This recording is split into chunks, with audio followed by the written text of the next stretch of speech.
Bonjour mon cher Maurice, chez vous à Tana, ce dimanche 28 mai, dimanche de célébration de la Pentecôte. Je vous souhaite une bonne fête en tant que fervent chrétien et catholique que vous êtes. Mais expliquez-nous quelle est la signification de cette Pentecôte pour les non-chrétiens que nous sommes, mais tout aussi croyants en le même Dieu que nous avons en partage. Merci infiniment, Ousseynou. Bonjour à vous à Dakar. Je sais que vous avez eu une semaine très chargée. Vous nous en parlerez plus amplement au cours de cette chronique. Alors, la Pentecôte, en fait, c'est un moment particulier dans la vie de la nation chrétienne, la nation catholique, puisque, en fait, on fait corps. L'Église, en fait, c'est une nation universelle. Et la Pentecôte, en fait, c'est le moment où l'Esprit Saint, quand le Seigneur Jésus est monté au ciel, il a promis en fait à ses disciples de leur envoyer l'Esprit Saint. Il le disait comme le consolateur. Et donc, ce moment-là, cette fête, c'est le jour où l'Esprit Saint descend en plénitude sur les chrétiens. Et donc, c'est une fête particulièrement importante. D'ailleurs, la conséquence, c'est que les disciples étaient capables de parler toutes les langues d'Israël à l'époque, dont ils étaient compréhensibles par tout le monde, et on le doit essentiellement à cette fête de Pentecôte. Voilà. L'Esprit Saint, dont on sait qu'avec le Père et le Fils, forme la Trinité incontournable pour les catholiques et chrétiens. Je célèbre votre culture générale, Ousseynou. Merci beaucoup. C'est exactement cela. Merci. Attaquons donc nos sujets, traditionnellement quatre pour chacun.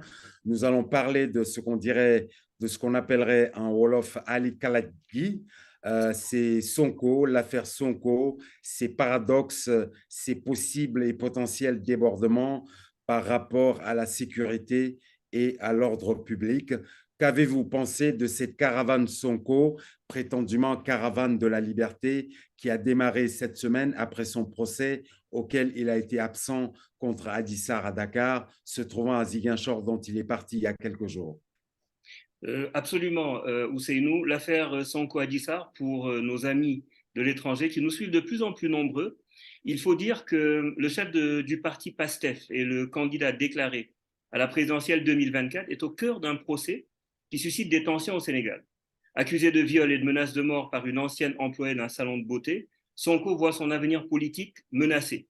Lui-même considère ces accusations comme un complot du gouvernement en place pour l'évincer de la course à la présidentielle prévue en 2024. Sonko, c'est une figure emblématique de l'opposition sénégalaise et sa situation a des répercussions significatives sur le paysage politique du pays. En 2021, son arrestation avait déclenché plusieurs jours d'émeutes ayant entraîné la mort d'au moins une douzaine de personnes, un peu plus, je crois, 14 ou 15. Cette année, Sonko a refusé de comparaître à son procès, et vous l'avez rappelé tout à l'heure, déclenchant une nouvelle vague de controverses. Le gouvernement sénégalais a insisté sur le fait que cette affaire est privée et nie toute instrumentalisation de la justice. Pourtant, de nombreux partisans de Sonko et des observateurs politiques voient dans ces accusations une manœuvre politique visant à le rendre inéligible. La requête du procureur demandant une peine de 10 ans de réclusion pour Sonko ou un minimum de 5 ans pour corruption de la jeunesse, ainsi qu'un an pour les menaces de mort présumées, alimente encore davantage cette perception.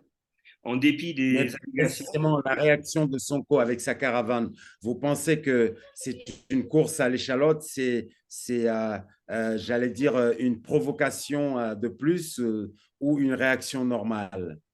alors, Ousmane Sonko avec sa caravane La Liberté tente de transformer son retour à Dakar en une démonstration de résistance politique, tandis que le gouvernement sénégalais s'efforce de maintenir l'ordre public.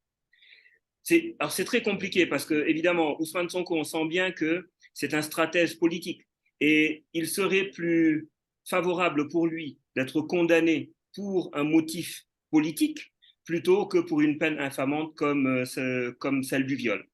Mais il est important de noter que selon le code pénal sénégalais, le fait que Sonko ait choisi de ne pas se présenter à son procès a des conséquences juridiques significatives.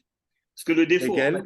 le défaut en matière criminelle, c'est qu'il y a la procédure en fait destinée au jugement d'un accusé absent sans excuse valable à l'ouverture de l'audience ou au cours des débats peut priver l'accusé de la possibilité de faire appel. En effet, pour pouvoir faire appel, l'accusé doit se rendre à la maison d'arrêt la plus proche.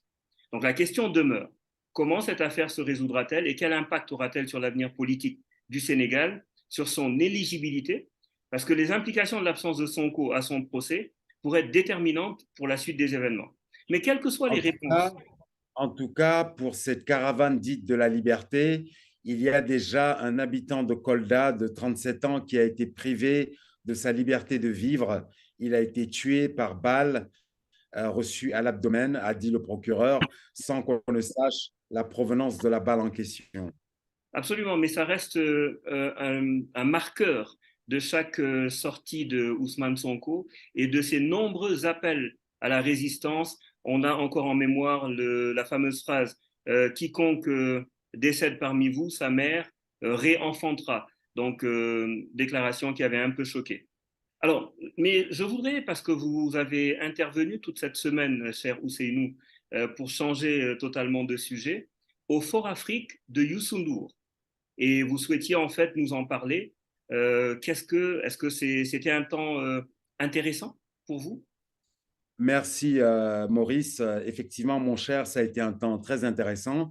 Le Forum Afrique, donc, qui est le forum africain des industries culturelles et créatives de la Fondation Youssou N'Dour pour les industries créatives et culturelles, et qui se passait ici à Dakar du 24 au 26 mai, donc à l'ancien palais de justice de Dakar, qui a été réhabilité depuis quelques années, qui est au Cap Manuel, à la pointe atlantique, en face de l'île de Gorée, et qui accueille d'ailleurs tous les 2 ans la Biennale d'art africain contemporain Dakar. Donc, le Forum Afrique se passait là, et je vais être obsessionnel pour cette émission de la Pentecôte. Je ne parlerai que de ce sur quoi je suis intervenu à ce Forum Afrique-là. Et la première des choses, la plus importante à mon avis, c'est le serpent de mer, qui est ce qu'on appelle la rémunération pour copie privée. La rémunération pour copie privée, c'est une disposition de la loi sur le droit d'auteur et les droits voisins votée en 2008, c'est-à-dire il y a 15 ans, et qui n'est toujours pas entrée en vigueur et qui consisterait à appliquer sur tous les appareils pouvant copier une œuvre d'art, c'est-à-dire au premier chef les smartphones, mais aussi les clés USB, les ordinateurs portables, etc. Donc, une redevance, laquelle donnerait lieu à rémunération des auteurs, des éditeurs, des producteurs, des artistes-interprètes qui sont les ayants droit de la SODAV, alors qu'avant, il n'y avait que les auteurs et les éditeurs. Maintenant, il y a les producteurs et les artistes-interprètes. Du fait de l'absence de mise en entrée de cette disposition de rémunération pour copie privée, les producteurs et les artistes-interprètes touchent exactement 0 franc de la SODAV depuis maintenant 6-7 ans qu'elle existe, parce Vous en qu'ils ne sont déduisez, éligibles à vous en toucher. déduisez, Comment? vous en déduisez une espèce J'en de déduis carence. que, j'en déduis que c'est un indicateur éclatant de la carence de la gestion et du conseil d'administration de la SODAV actuelle, parce qu'il leur revient de faire en sorte que, de gré ou de force, les, comment dirais-je, euh, décrets d'application pour l'entrée en vigueur de cette rémunération pour copie privée soient pris, parce que avec cette absence d'entrée en vigueur, la communauté des créateurs perd au bas mot 16 milliards par an au Sénégal depuis 15 ans, une somme qui pour moitié irait aux créateurs chaque année et à la chaîne de valeur dont font partie les producteurs, artistes, interprètes, éditeurs, organisateurs de spectacles, et pour moitié irait au financement de festivals, de l'éducation artistique, d'animation culturelle et artistique. Donc, je pense que c'est scandaleux. La SODAV nous dit que tous les textes sont prêts, qu'il y a une commission dans laquelle siègent à la fois les auteurs, les créateurs, mais également les associations de consommateurs et comment dirais-je, les associations de commerçants, parce que le barème pour fixer le taux de rémunération qu'on appliquerait sur les appareils d'enregistrement doit être négocié entre ces différentes parties. Mais vous comprendrez très bien que les associations de consommateurs comme les associations de commerçants n'ont aucun intérêt à ce que entre en vigueur cette disposition de la loi sur le droit d'auteur et les droits voisins. Et j'en termine là. On nous dit qu'il manque juste une signature au bas des décrets du ministre en charge de la culture et du ministre des Finances, eh bien, moi, je vous dis, les ministres ne sont pas faits pour annoncer de mauvaises nouvelles. Ils sont faits pour annoncer de bonnes nouvelles. C'est ça la mission première d'un gouvernement. Et augmenter les prix à payer pour les citoyens, c'est toujours une mauvaise nouvelle. Donc, si la SODAV ne prend pas sur elle, je ne dis pas de tordre le bras à l'État, mais au moins de l'attraire devant la justice nationale et internationale, cette rémunération pour copie privée qui est dans la disposition légale depuis 15 ans n'entrera jamais en vigueur, ou en tout cas, je ne vivrai pas assez longtemps pour y assister. Je ne sais pas, vous avez peut-être un petit mot à en dire?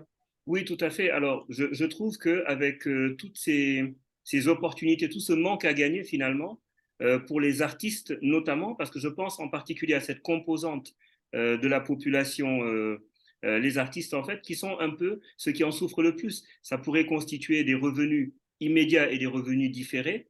Qu'est-ce que vous avez l'intention de faire? Qu'est-ce qu'il est possible de faire de votre point de vue? Parce que je sais que vous êtes candidat à la reprise en main au poste de PCA de la SODAV. Qu'est-ce que vous auriez fait Oui, différemment? je suis absolument candidat parce que je suis membre de la SODAV comme écrivain depuis janvier 2022 et que tous les membres de la SODAV votent pour renouveler le conseil d'administration et son PCA, qui est une PCA en l'espèce, en la personne de Ngoné Ndour, qui en est à son deuxième mandat, eh bien, Ngoné est parti pour vouloir faire un troisième mandat, comme qui vous savez. Eh bien, moi, je souhaite empêcher ce troisième mandat-là et être le prochain PCA de la SODAV.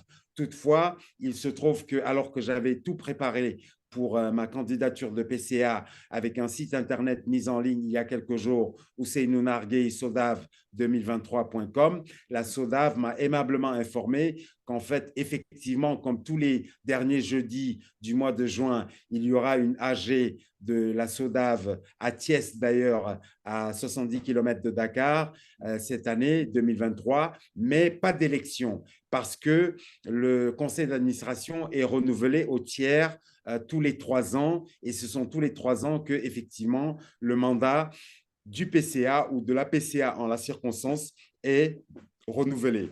Eh bien, il me faudra attendre juin 2024, mais longueur et sûreté de temps font mieux que force ni que rage. Je suis prêt à attendre ce temps-là et à ne pas rester les bras croisés et à faire campagne activement pour qu'en juin 2024, je puisse avoir toutes les chances d'être élu PCA de la SODAV, dont je pense que depuis 25 ans que je suis actif dans le droit d'auteur et le milieu de la culture et des arts, et je ne parlerai pas d'artistes comme vous, mais de la chaîne de valeur de la création dans laquelle il y a des entrepreneurs de la culture et des industries culturelles, je pense que je suis habilité, légitime et plus en capacité d'apporter les changements structurants et structurels dont ont besoin les ayants droit de la SODAV. Et je peux vous promettre que dans le cas et quand et si je suis élu PCA de la SODAV, je ferai tout, y compris des démarches inorthodoxes pour que cette rémunération pour copie privée qui, dans toutes les sociétés de gestion collective du droit d'auteur et des droits voisins, constitue la première entrée de redevance, et bien qu'elle entre en vigueur. Voilà ce que je voulais vous en dire. Donc, nous Bien. allons peut-être passer à Et nous notre vous deuxième souhaitons bonne sujet. chance en tout cas. Nous vous souhaitons bonne Je chance. vous remercie infiniment Je et je sais que ne votre manquerai pas de légitimité n'est pas solliciter. chahurie. Hmm. Je vous remercie infiniment, cher Maurice, et je ne manquerai pas de solliciter votre témoignage de soutien à mettre en ligne sur mon site Ousseynou Narguey Sodav 2023, enfin qui deviendra Ousseynou Narguey Sodav 2024.com. Donc, ça demande du dialogue, mais quand le dialogue ne fait pas avancer la chose, quand le consensus ne fait pas avancer la chose, il faut trancher dans le vif et aller vers les instances qui doivent trancher les choses, c'est-à-dire la justice. Parlant de dialogue, le dialogue national politique souhaité par le président Macky Sall est reporté d'un jour, du 30 mai au 31 mai, mercredi, pendant que le torchon brûle au sein de l'opposition sénégalaise la plus significative. Je pense notamment à Yehui, dont toutes les têtes de figure ne sont pas d'accord sur l'opportunité d'aller ou non à ce dialogue national politique de Macky Sall. Que voulez-vous nous en dire? Complètement, vous avez raison. L'agenda a été remanié d'un jour en fait, et le porte-parole de la présidence de la République annonce en tout cas que c'est pour des questions d'agenda. Mais l'un dans l'autre, nous nous intéressons aujourd'hui au Zorodia. climat. Pardon? Zorodia. Oui, c'est ça. Il pointe en fait des questions d'agenda.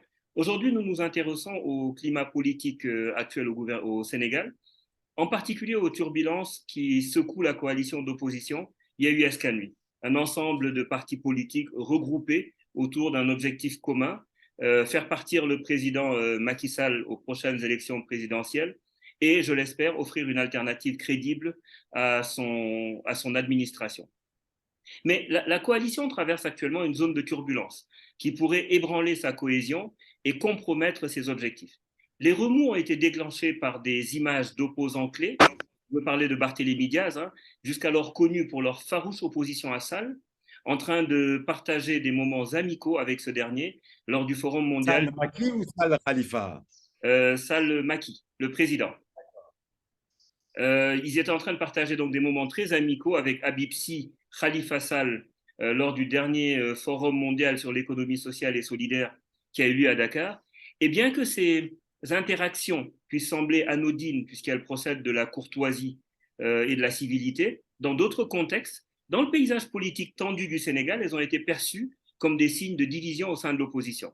La réaction à ces images-là a mis en lumière des tensions latentes au sein de la coalition Yewwi-Askanui, et les réactions étaient particulièrement vives au sein des partisans de Ousmane Sonko, l'un des leaders de cette coalition. Ces derniers ont vu dans les gestes d'ouverture envers le président Macky Sall une trahison des principes de l'opposition.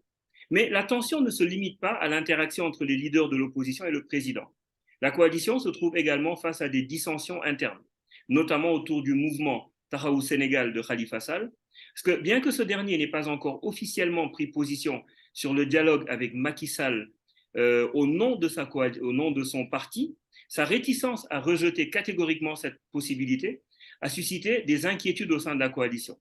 Si Tahaou Sénégal décidait de rejoindre le dialogue, cela pourrait ébranler la coalition et remettre en question sa capacité à présenter un front uni face à Macky Sall. Et donc, dans cette ambiance de suspicion et de tension, la capacité de la coalition à maintenir son unité face à la prochaine élection présidentielle est mise à rude épreuve. Mais malgré ces défis, la coalition a réitéré son engagement à lutter contre ce qu'elle perçoit comme une tentative de liquidation politique d'Ousmane Sonko. Elle a mis en œuvre une manifestation le 19 mai pour montrer sa détermination à préserver la solidarité de l'opposition. Mais la situation actuelle au Sénégal, de mon point de vue, illustre parfaitement les défis inhérents à la politique de coalition, où les intérêts individuels des partis et des leaders peuvent parfois entrer en conflit avec les objectifs du groupe. Mais cette épreuve peut aussi être une opportunité pour la coalition de démontrer sa résilience et son engagement à travailler ensemble pour un objectif commun. Mais quel qu'il... Mais à cet égard-là, Maurice, nous Oui, avons également un autre regroupement de l'opposition, puisqu'il en est, j'allais dire, toutes les semaines. Nous avons le F24 qui veut organiser son propre dialogue national ou contre-dialogue. Qu'en tout à fait. dites-vous? Tout à fait. Je crois qu'effectivement, tout est dans la créativité finalement de l'opposition politique sénégalaise. Ils sont capables aussi d'inventer, et il faut rappeler qu'en 2012, 2011-2012, ça avait été déterminant, les assises nationales dans le processus qui a permis le départ de Abdoulaye Wade. Donc ils se sont sûrement inspirés de cette initiative réussie et ils essaient de reproduire en fait finalement les vieilles recettes qui marchent tout le temps. Effectivement, c'est à bon droit. Mais quoi qu'il en soit, ces développements sont à suivre de près parce qu'ils auront des implications profondes pour l'avenir politique du Sénégal. Mais 15 jours de dialogue national qui s'ouvre à partir du 31 mai, la durée qu'on accorde à ce dialogue-là, 15 jours, alors que quand il y a eu dialogue dans le passé, c'était sur une journée, ça montre quand même peut-être que ces initiateurs veulent arriver à des mesures structurelles pour le champ politique sénégalais. Oui, complètement. Je pense de toute façon que le seul moyen de faire baisser la tension à quelques encablures des élections présidentielles, avec des demandes exorbitantes de part et d'autre, je rappelle que pour l'opposition, c'est le fait que le président Macky Sall ne se représente pas, et pour le président Macky Sall, alors avec effectivement la participation de tous, hein, de Ousmane Sonko, de Khalifa Sall et de Karim Wade, pour les deux derniers qui sont sous le coup d'une condamnation. Pour Ousmane Sonko, ce sera bientôt aussi le cas, puisqu'il est déjà condamné en première instance et en appel dans une affaire de diffamation. Et ne s'étant pas présenté, je ne me fais pas beaucoup d'illusions sur la décision qui sortirait du tribunal pour la deuxième affaire de Adissa Ousmane Sonko. Donc ils ont intérêt quand même à discuter de tout cela pour trouver un consensus et apaiser le landerneau politique qui en a bien besoin, ma foi. Tout à fait. Disons par boutade que les deux seules bonnes solutions seraient que et Macky Sall et Sonko puissent être candidats, ou bien que ni Macky Sall ni Sonko ne puissent être candidats. Mais je voulais revenir Je sur reviens sur le un... Fort Afrique, si Oui, vous voulez bien, oui, puisque oui, volontiers. vous souhaitiez justement, et le patron, en tout cas, Youssou N'Dour, en fait, est l'aîné et le grand frère de la PCA de la SODAV aujourd'hui, et on connaît son engagement pour la promotion de la culture, et vous souhaitiez donc saluer le rôle qu'il avait eu dans l'organisation de tout cela. Oui, je ne ferai pas comme l'adage qui dit si ce n'est toi, c'est donc ton frère, si ce n'est toi, c'est donc ta sœur. Autant j'ai peut-être pu égratigner ma sœur Ngonedour PCA pour le moment, en tout cas, parce que je l'y laisse de la SODAV. Je voudrais évoquer son frère Youssou N'Dour, que j'ai eu le grand plaisir de rencontrer et de saluer d'une accolade très plaisante le jeudi dernier au Fort Afrique, au Palais de Justice. Il était assis au premier rang, comme d'ailleurs Abindour, chanteuse et également sœur des deux premiers. Eh bien, je dis que en organisant à travers sa fondation, la fondation FINIC, Fondation Youssou N'Dour pour les industries créatives et culturelles, ce Fort Afrique-là, qui a tout de suite eu une ambition africaine et non pas régionale ou sénégalaise.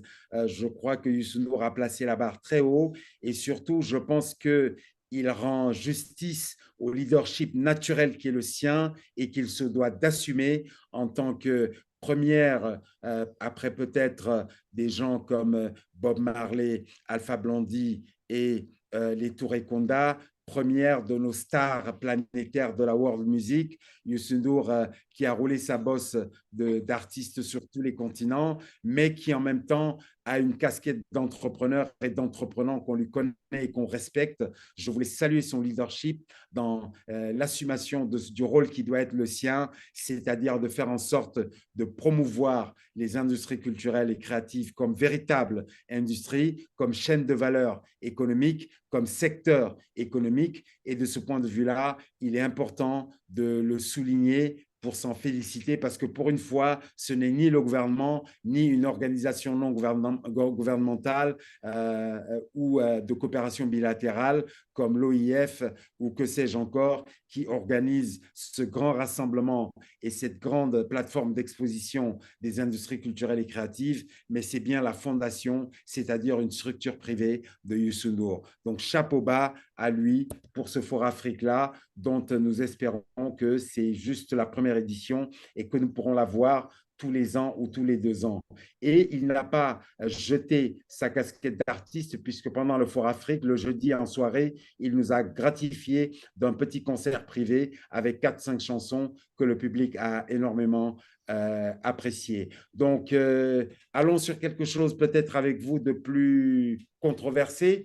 Tariq Ramadan, prédicateur, si je peux l'appeler ainsi, en tout cas intellectuel musulman, si cette fonction-là existe, suisse, qui était poursuivi toutes ces dernières années par plusieurs femmes pour accusation de viol, de graves charges pesées sur lui, eh bien, au bout du compte, il est acquitté des charges importantes qui pesaient sur lui en Suisse, au bout de ce qu'on pourrait appeler un parcours du combattant de 5 ans où il a quelque part perdu toute la respectabilité dont il faisait l'objet. Pensez-vous que c'est une bonne nouvelle pour lui, bien, et que ces femmes-là ne sont pas, j'allais dire, ostracisées dans leur demande? Et pensez-vous aussi que Tariq Ramadan pourra regagner la stature internationale très grande qu'il avait par le passé?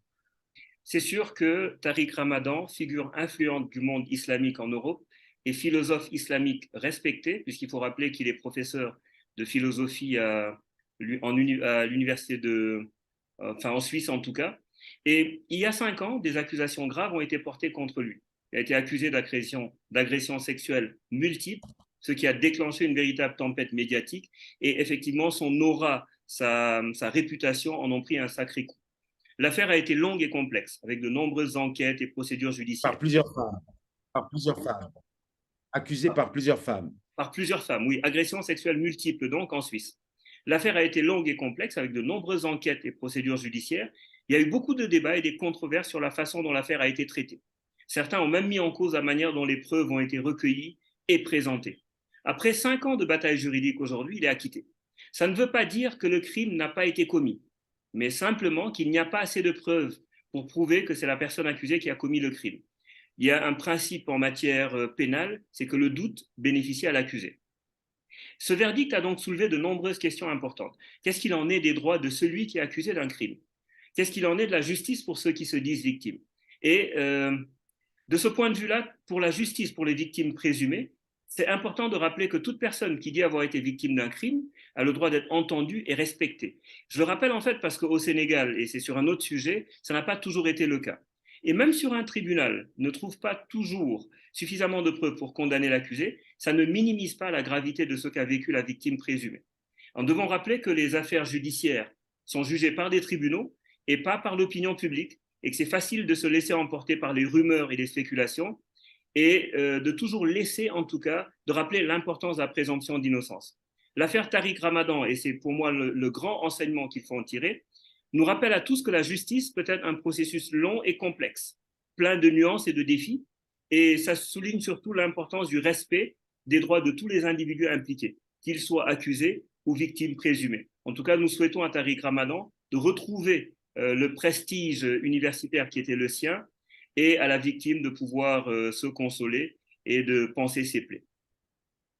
Je vous avoue que je ne suis pas très fan de Tariq Ramadan, dont j'ai pensé quand il était à l'apogée de sa notoriété et de sa stature d'intellectuel musulman, faisait acte de ce qu'on appelle la taqiyya, Oui, c'est-à-dire qu'il adaptait son discours selon que son auditoire était musulman ou non musulman, tout à ce fait. que je crois être non pas de la diplomatie, mais de l'hypocrisie.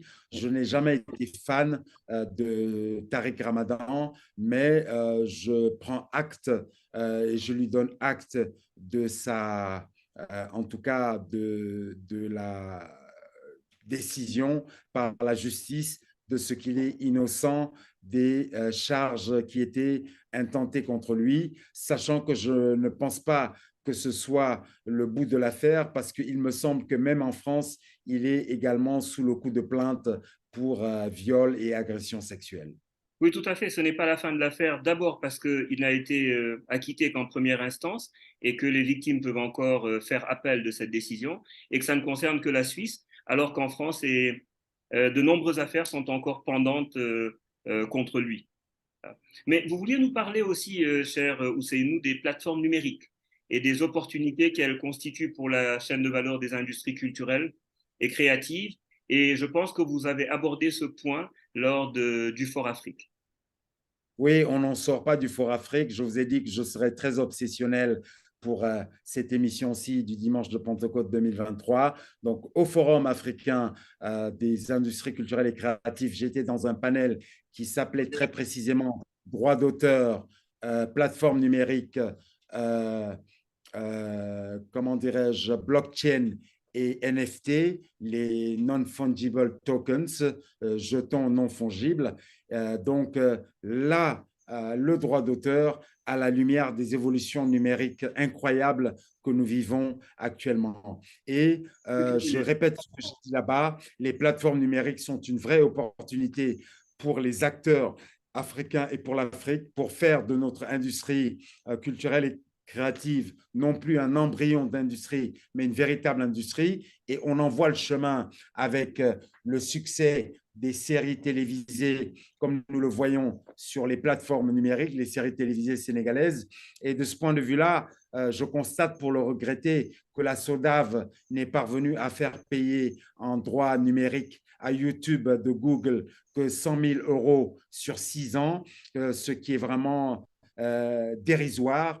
Mais dans le même temps, au moins YouTube rémunère les créateurs qui ont des chaînes et leurs éditeurs et producteurs, même s'il faut faire, j'allais dire, 1 million de Il vues. nous reste moins d'une minute pour dire au revoir. Donc, je vous laisse dire au Alors, je revoir en close même sur temps. ce sujet-là, D'accord? juste pour dire que les plateformes numériques sont une opportunité dont nous devons tirer parti, mais pour cela, nous devons être dans des positions de négociation et de recherche de partenariat gagnant-gagnant avec elles, au lieu de regarder passer les trains. Justement, puisqu'il ne nous reste que 30 secondes, votre dernier sujet porte sur la Russie, dont vous dites que, à l'évidence, elle a supplanté la France dans beaucoup de ses anciennes colonies.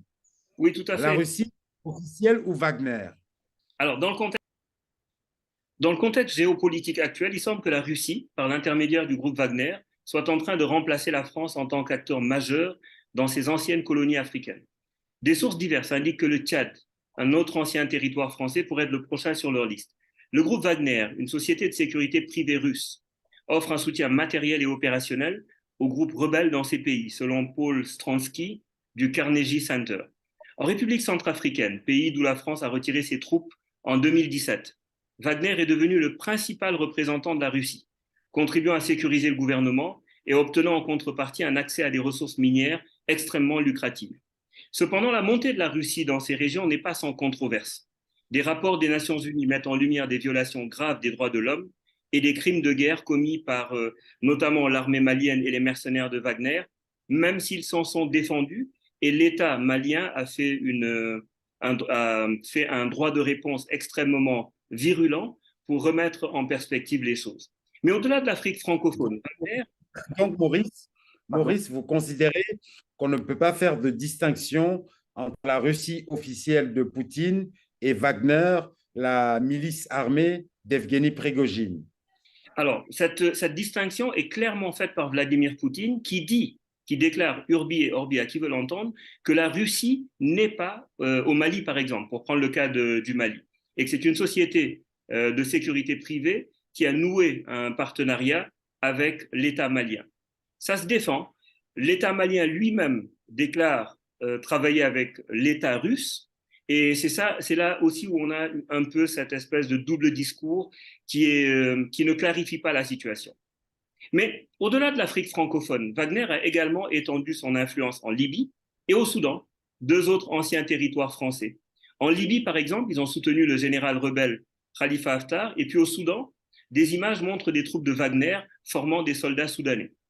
Evgeny Prigogine, le dirigeant de Wagner, est également connu pour ses activités de désinformation, en particulier dans les pays francophones d'Afrique, par le biais de fermes de trolls. La CIA a produit un rapport dessus assez circonstancié, détaillant les modalités de son intervention.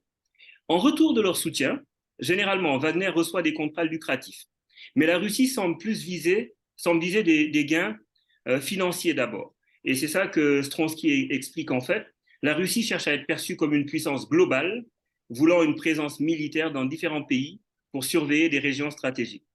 Alors, pour finir sur ce sujet, il semble que la Russie soit en train de supplanter la France dans ses anciennes colonies et qu'en faisant cela, elle redéfinit un peu le paysage géopolitique de l'Afrique avec des conséquences qui sont potentiellement durables pour la stabilité régionale.